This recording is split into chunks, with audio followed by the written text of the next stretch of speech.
Take a look at this door right here, you all. This door has went through a transformation. Here it is right here.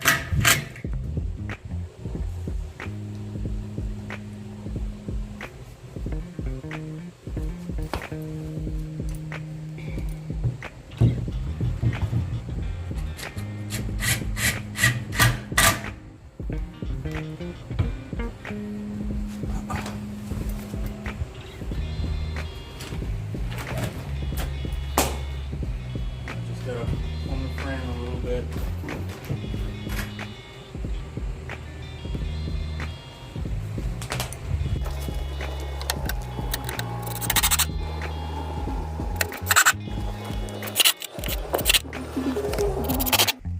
I didn't even capture those 4x4s that you put under there.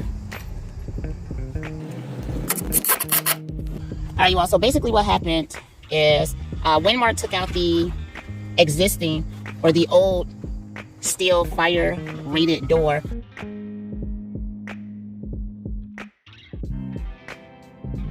The threshold at the bottom was rotten, it decayed, and it collapsed in. And so under the bottom where you see that space, there was a space from the bottom all the way to underneath where that bottom sill, that threshold is. And so what he did was he put two 4x4s that were about 3 feet wide. He actually placed them on top of each other. He put one here and put the other one here, and he bolted those in. And now he's putting the 1x on top of that, so it's flush with this existing exterior. And so that way when he come through and he wrap the house, everything will be flush. So it's important that you take a look at all the pieces, the components. If there's anything that's rotten, you get that replaced. That's what he's been working on. So the door's in, it's plumb, it's flush. Now he's just getting that exterior seal together.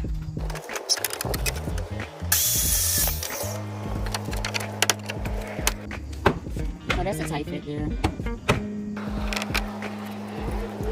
Mark, do you think that space that's at the bottom is going to allow animals to come through? About that. Something to get that? Because I was about to say, if this is moved down, and okay, okay, cool.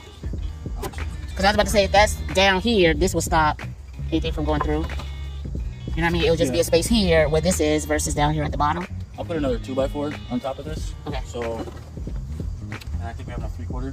Yeah. There. So I'll just put that 3/4 piece. That won't be the holder. Okay, perfect. All right, so he's gonna go grab that 2x4, put it in. Oh, got it right there. Just need a little space for you all, that's it.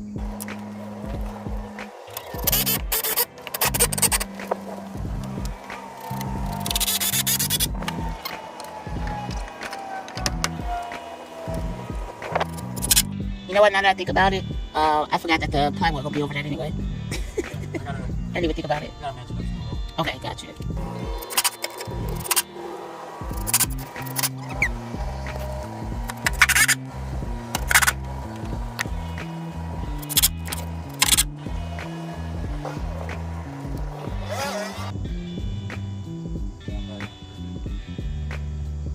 Because that OSB is, I got 48 here. 452.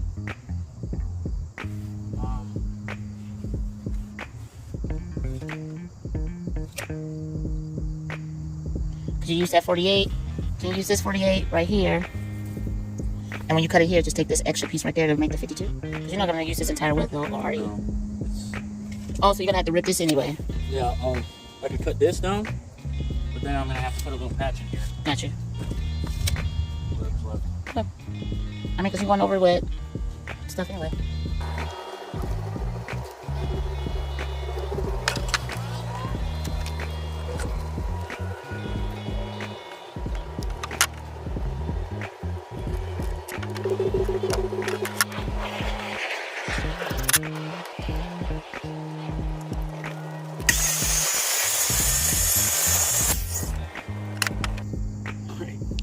It wasn't deep enough. Just barely deep enough.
All right, you all. So it is time for. Oh wow. Oh wow. Yeah. Oh man, how did the door get banged up? I did not know what to think. Come to find out, it got banged up while it was being installed. Nonetheless, I was able to take it back to the store, just the slab only, get a full exchange, and then this is what I did to the door to prevent further damage because there's a lot of work that has to be done. So this is what I did next. So on this door right here, look at that right there. What is that?